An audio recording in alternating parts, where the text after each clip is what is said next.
No more guilt, no more selling. I'm done.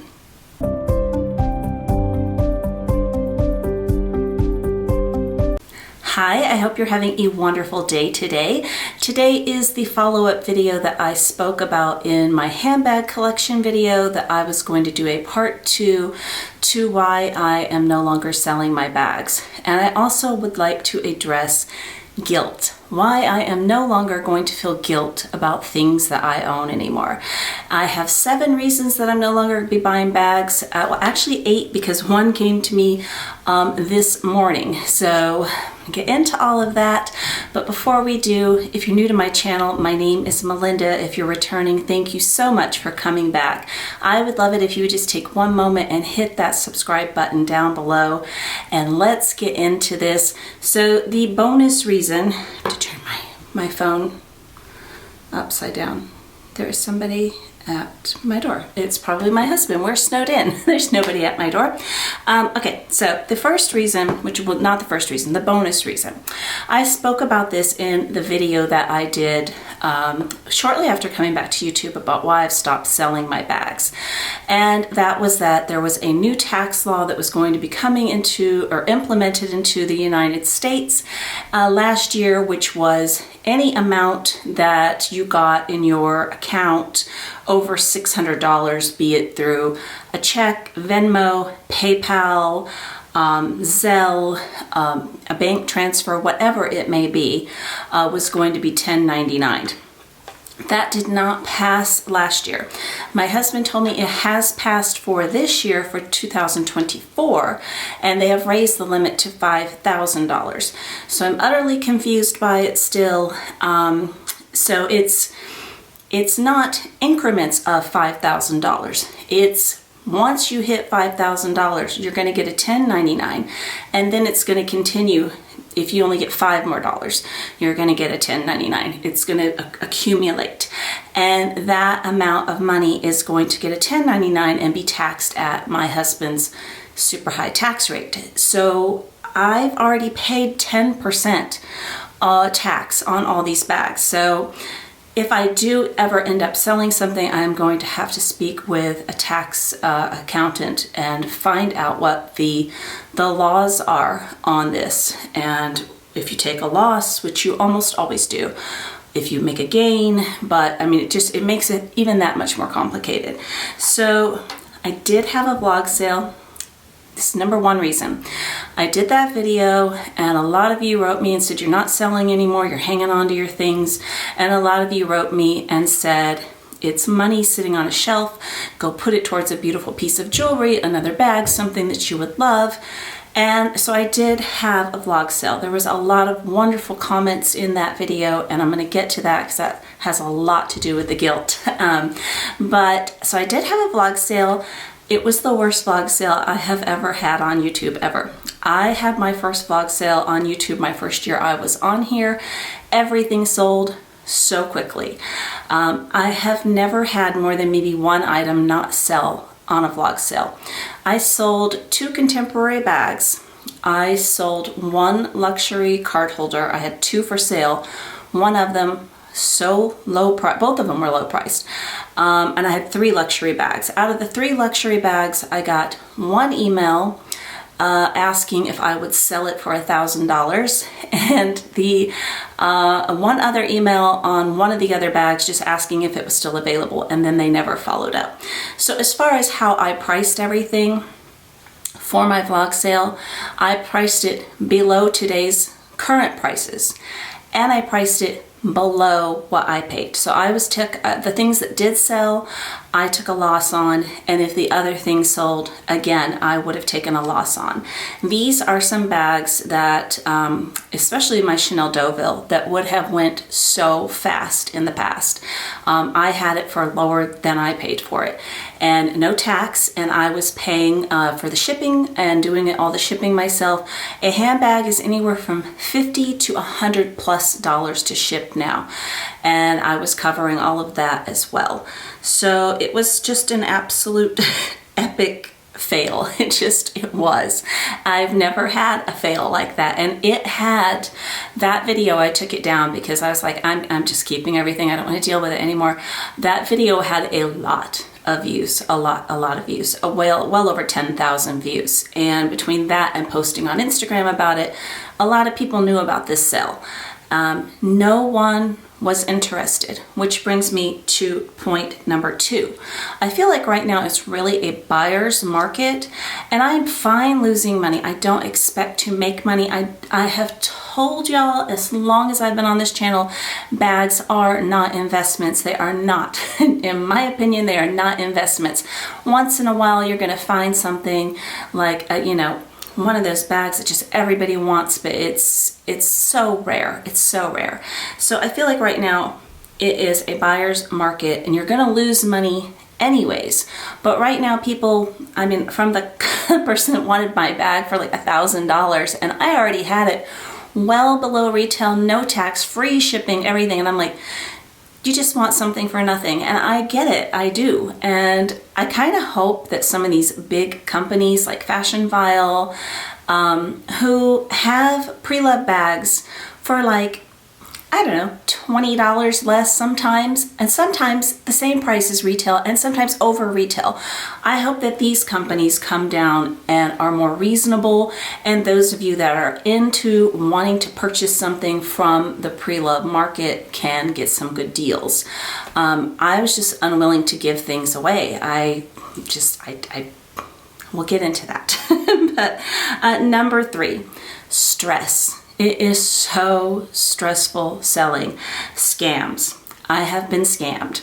The amount of work that goes into a vlog sale and into selling things by packaging everything up. I try to package things as beautifully as I can. I bubble wrap everything. A lot of times what I send out is way better than how they sent it to me if I had it shipped to me. I include ribbons. If I was artistic enough to tie a ribbon around a box, I would do that for you.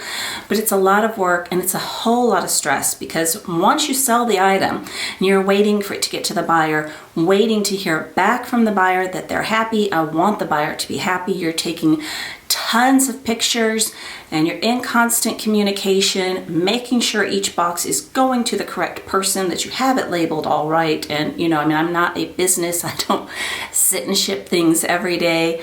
But yeah, I got scammed, and it's taken me a long time to tell this story because I was afraid I would give people ideas, but I think scammers have all the ideas that they want out there anyways. It was about 6 years ago. I sold I believe it was a Damier Azur Delightful. And I had communicated and emailed with the buyer. She was absolutely lovely, as people who scam you are. And I fully insured the bag. I shipped it to her with signature required. The mistake that I made, and this is what all these YouTubers did back then, is they sold everything, and this is what I did: friends and family.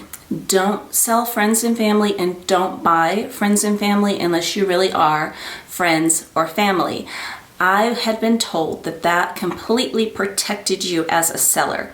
Not at all. So what happened is the buyer did a chargeback, and I called PayPal. I can't tell you how many times. I called them daily for over a month. And finally, I got a lady who would listen to me, because they owed me nothing, because I did not send out an invoice. I had zero protection, zero.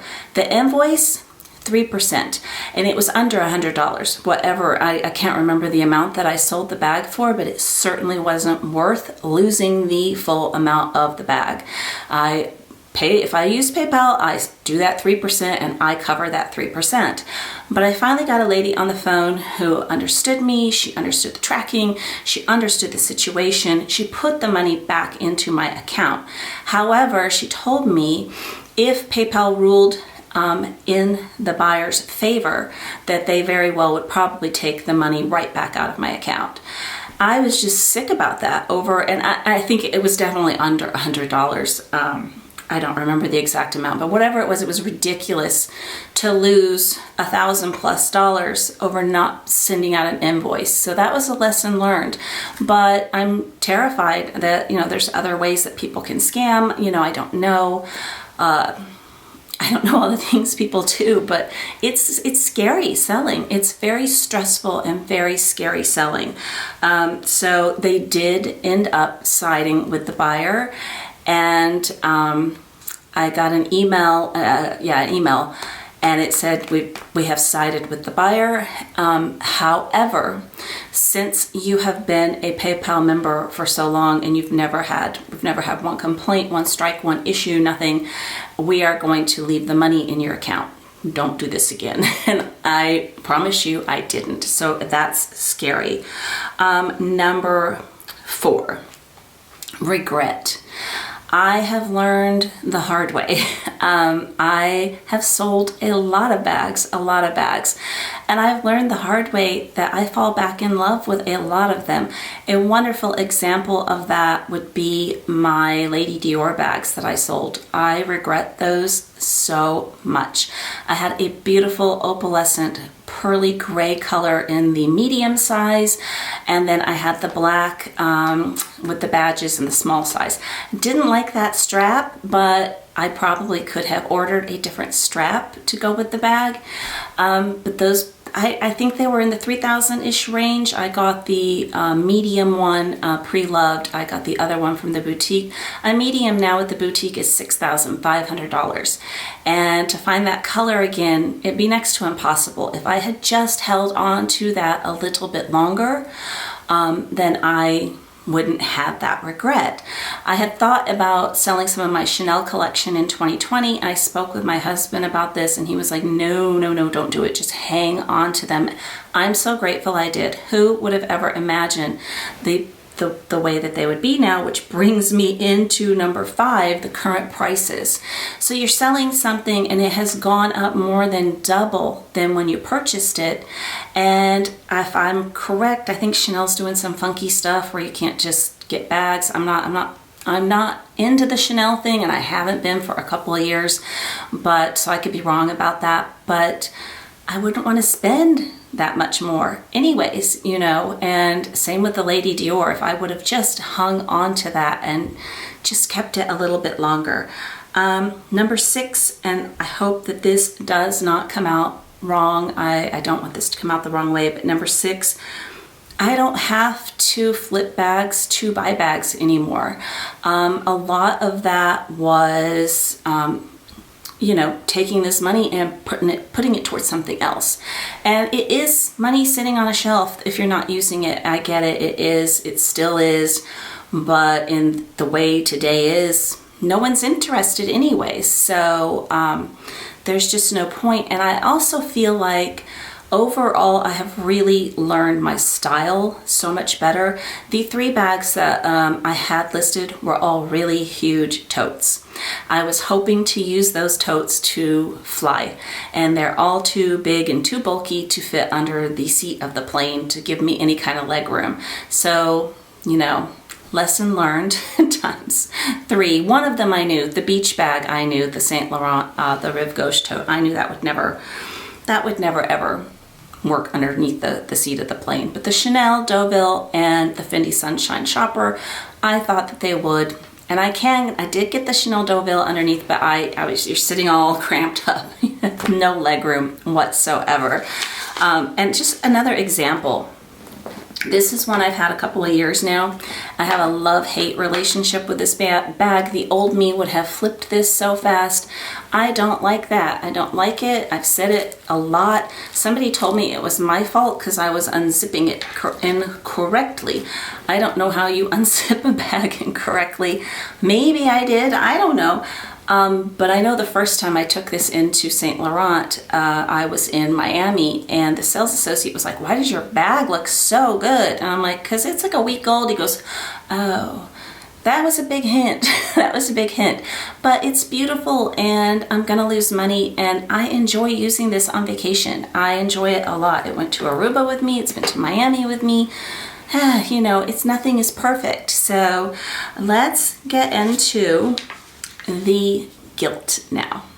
Okay, so let's talk about guilt. I was really struggling last year with guilt. I never thought in my life I would have 51 luxury designer handbags in my collection. I bought a lot last year, and I was just really struggling with guilt last year. I'm done with that. That's nope. I'm not going to feel guilty anymore. I'm going to read you that that video, the one about me not selling. We had some great conversations on there, and I am going to share one of the comments, and then several other people commented as well. And this comment had 70 likes. That is a lot of likes. And it's a lovely viewer. Her name is Mackenzie Hart. I finally stopped being so tough on myself about my bag collection. I just got to the point where I didn't understand why I, a financially responsible adult who can afford these things, tortured myself over the practicality of my hobby. I accepted that I'm going to wear a bag at most a few weeks out of the year. I change my everyday carry weekly and pick my weekend bags based on my social outings. I love my bags. I have fun styling my outfits around them, and I realized that's justification enough. I loved that comment. That comment meant so much to me. That comment was so eye-opening to me. So before I get in, let me read the other people's comments. Barbette 1564 said, yes, I loved hearing this. Kimmy C. Girt said, 100%, I love mine as well and do much the same as you. Enjoy. Life is short. I wrote back and I said, Mackenzie, I really love that attitude. I've been struggling lately, and it's not like I'm hurting anyone or not enjoying other things in life over these things. I'm going to try and adopt your sunny attitude. And then Pappy16062 said, love this, totally agree with this.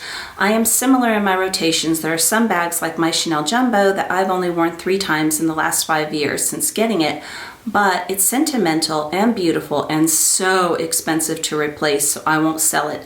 Plus, I do still love it. I will make a point of carrying it this winter as it's a bigger bag.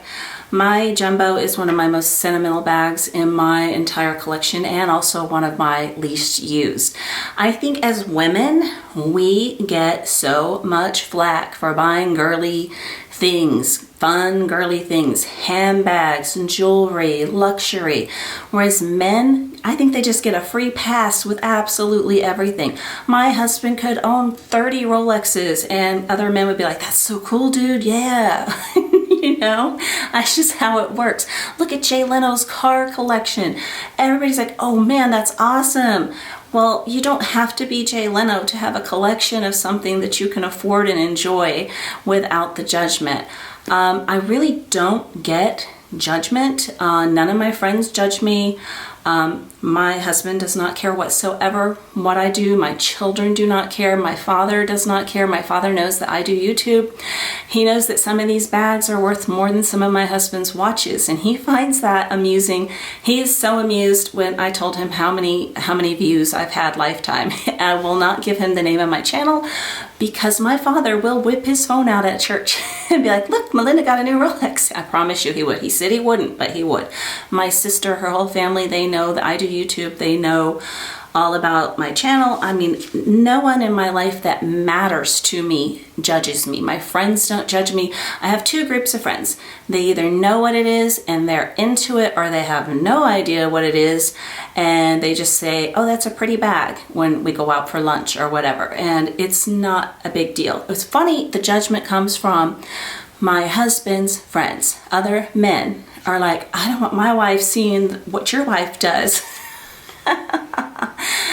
You know, but I'm sure that they would praise him. Well, they have. They praised him for his cars, all sorts of stuff. But I'm not hurting anybody, and I'm not hurting my family. I'm not hurting my finances. I'm done feeling guilty. I bought these things to give me pleasure, and I am going to take pleasure from these things. I am. That's what I'm going to do. Sorry if this is spliced weird. I got a phone call that I had to take, but yeah, I'm done feeling guilty, and I am keeping what I have. I have, oh, I didn't finish. Number 7, I have the space. And I really do think after doing that closet clean out and doing the video sharing my collection, which the only reason I did that was because I did that closet clean out, I feel like that has helped a lot too. I stopped feeling guilty a couple of months ago. I don't know what was up with it. I don't know, but I really did. There was another video, I can't remember what video it was, but another YouTuber wrote on there, stop feeling guilty about your things. And if I could remember, I would put the video and the comment up. But y'all, I mean, live and let live. And that's what I'm gonna do. And if somebody doesn't like it, I'm not gonna feel guilty about it. I'm just not. I hope you have an amazing day today, and I hope to talk to you again very soon. Take care. Bye-bye.